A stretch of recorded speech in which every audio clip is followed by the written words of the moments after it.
ایک دوسرے کا خیال رکھنا اور ایک دوسرے کی خوشی کو مقدم کرنا، یہی وہ چیز ہوتی ہے کہ جس سے گھر بستے ہیں، جس سے گھر کا ماحول اچھا ہوتا ہے، جس سے اپنائیت اور ملاطفت اور پیار محبت کا ماحول پروان چڑھتا ہے۔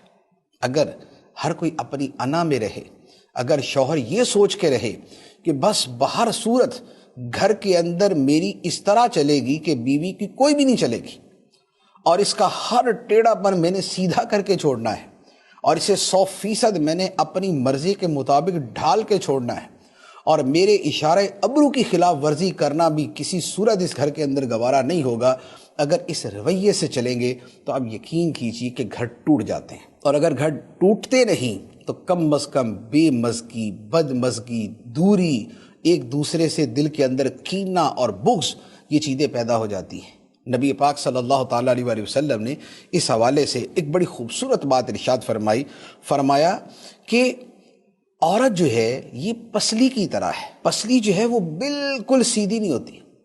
فرمایا کہ عورت پسلی کی طرح ہے، اگر تم اسے بالکل سیدھا کرنا چاہو گے تو توڑ دو گے، اور اگر تم اس سے فائدہ اٹھانا چاہو تو اسی حالت میں اس سے فائدہ اٹھاؤ۔ اور پھر مزید وضاحت میں ہے کہ اسے سیدھے کرنے میں جو توڑ دینا ہے وہ کیا ہے؟ وہ طلاق ہے۔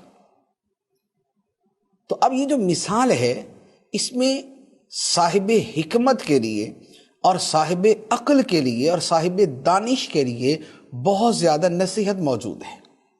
اس میں کئی پہلو ہیں جس اعتبار سے وضاحت ہو سکتی ہے۔ ایک بات تو یہ ہے کہ پسلی جو ہے اس کی ہیئت جیسی بھی ہو، لیکن انسانی بدن کے لیے اس کا وجود ناگزیر ہے، ضروری ہے۔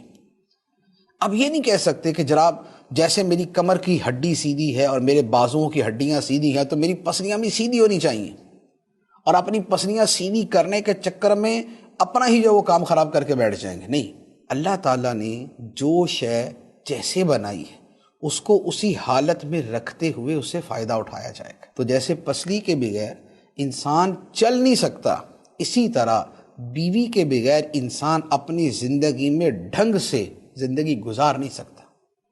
دوسری بات کہ خواتین کے مزاج کے اندر بعض اوقات شدت ہوتی ہے، جذبات سے جلد مغلوب ہو جاتی ہے، تو بعض اوقات ایسی کوئی صورتحال پیش آ جاتی ہے کہ جس میں مرد اپنے جذبات پہ کنٹرول رکھے اور اپنے اندر برداشت پیدا کرے، بجائے اس کے کہ وہ یہ کہے کہ میں نے سامنے والی کو سیدھا کر کے چھوڑنا ہے اور میں نے اسی کے ساتھ ایسا تیسا کر دینا ہے۔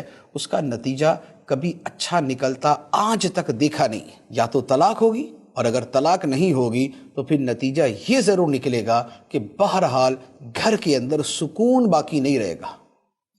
تو یہ تو ٹھیک ہے کہ اپنی انا کی تسکین کر لی اور اپنی ایگو کو بڑا کر لیا اور اپنے ایروگنس کو جو ہے وہ بڑا چڑھا کے پیش کر دیا، لیکن کیا جو اپنا ہی ذہنی سکون تباہ کر لیا تو یہ کیا سودا کوئی نفع کا سودا ہے؟ تو ایسا نہیں ہوتا۔ تو نبی پاک صلی اللہ تعالیٰ علیہ وآلہ وسلم کے جو فرامین ہیں، یقین کیجئے ہمارے لیے زندگی گزارنے اور خاص طور پہ جو فیملی لائف ہے اور جو میرٹل لائف ہے، جو ازدواجی زندگی ہے، اس میں بہترین طریقہ کار یہی ہے۔